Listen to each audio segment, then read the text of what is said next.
उत्तर प्रदेश में विगत 6.5 वर्षों से योगी आदित्यनाथ के नेतृत्व में जिस प्रकार की सांस्कृतिक चेतना के साथ विकास की यात्रा चल रही है, उसको रेखांकित करने के लिए पिछले 2-3 दिन बहुत महत्वपूर्ण है और इनसे पूरे के पूरे 6.5 वर्ष की यात्रा के एक अनुमान भी लगाया जा सकता है।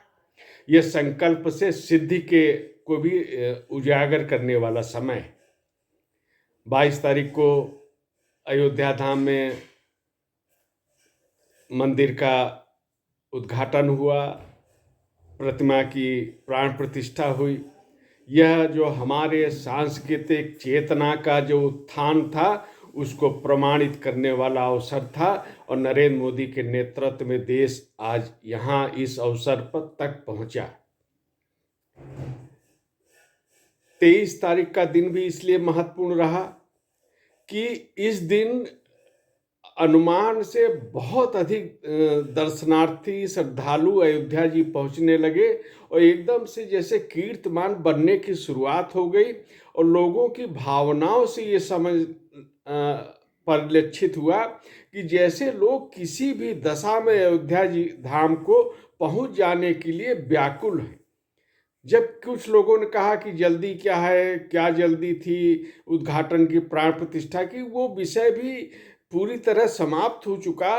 तो भगवान राम जैसे लोक आस्था में है, वह एक तरह से अयोध्या धाम और आसपास के पूरे क्षेत्र में यह परिलक्षित हुआ और यही कारण था कि जब अत्यधिक संख्या लोगों को वहाँ पहुँचने लगी तो मुख्यमंत्री योगी आदित्यनाथ 23 तारीख को फिर अयोध्या जी पहुँचे और पूरी ये व्यवस्था उन्होंने देखी कि ये जो लाखों लाख लोग वहाँ पे पहुँच रहे हैं, इनमें से किसी को भी किसी प्रकार की असुविधा न हो, यह देखने के लिए, इसकी व्यवस्था करने के लिए, अधिकारी को निर्देशित करने के लिए 23 तारीख को भी योगी आदित्यनाथ अयोध्या धाम पे पहुंचे। एक मुख्यमंत्री के रूप में, एक प्रदेश के अभिभावक के रूप में ये जिम्मेदारी का उन्होंने निर्वाह भी किया कि प्रदेश में किसी को भी कोई कठिनाई का सामना ना करना पड़े।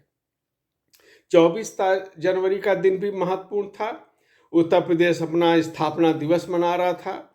योगी आदित्यनाथ की विशेषता ये है कि वो ऐसे प्रत्येक अवसरों को विकास से भी जोड़ देते हैं। अयोध्या में आस्था की बात थी तो आस्था के साथ साथ उन्होंने विकास को भी जोड़ दिया और एक अयोध्या धाम की पूरी तस्वीर भौतिक रूप से भी बदल गई, ये सबने देखा।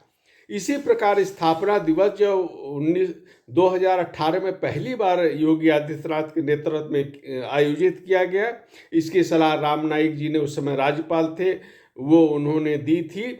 तो इस जो आयोजन को भी उन्होंने केवल औपचारिकता तक सीमित नहीं रखा, बल्कि इसको भी उत्तर प्रदेश के विकास से जोड़ दिया और उस अवसर पे जो पहला स्थापना दिवस प्रदेश में मनाया गया, उसमें योगी आदित्यनाथ ने अपनी जो बहुत ही प्रसिद्ध एक अभिनव योजना है, एक जिला एक उत्पाद, उसको इसका शुभारंभ किया था और पूरे प्रदेश में इसको लागू किए गई। आज ये इतने 2024 पे जब 24 जनवरी का समय आया तो योगी आदित्यनाथ ने इसकी पूरी जो यात्रा है, किस प्रकार सफलता के साथ बढ़ रही है, जो रोजगार के सृजन की बात हो, चाहे उत्तर प्रदेश से निर्यात की बात हो, एक नए कीर्तिमान बनना ये हुआ।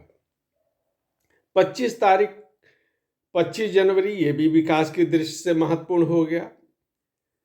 नरेंद्र मोदी बुलंदशहर आए और 21,000 करोड़ से अधिक की योजनाओं का उन्होंने यहाँ पे शुभारंभ किया। एक बार फिर यहाँ पे योगी आदित्यनाथ की जो कार्यशैली है उसकी नरेंद्र मोदी ने प्रशंसा की। पिछली सरकारों पे एक प्रकार का आरोप भी था कि उत्तर प्रदेश की उपेक्षा की गई, पूरे विकास में देश में असंतुलन था और सबसे बड़ा जो राज्य उत्तर प्रदेश है ये उपेक्षित रह गया था और उन्होंने ये भी कहा कि देश का विकास बिना उत्तर प्रदेश को विकसित बनाए संभव नहीं है। और योगी आदित्यनाथ ने ये धारणा बदल दी। डबल इंजन की सरकार ने विगत वर्षों में उत्तर प्रदेश को विकास की दिशा में तेजी से आगे बढ़ाने का कार्य किया है। और जो एक जिला एक उत्पाद योजना थी, अब वो उसके साथ साथ एक जिला एक मेडिकल कॉलेज, ये लोगों की कल्पना भी नहीं था कि हर जिलों में मेडिकल कॉलेज होंगे। उस दिशा में भी उत्तर प्रदेश बहुत आगे बढ़ चुका है।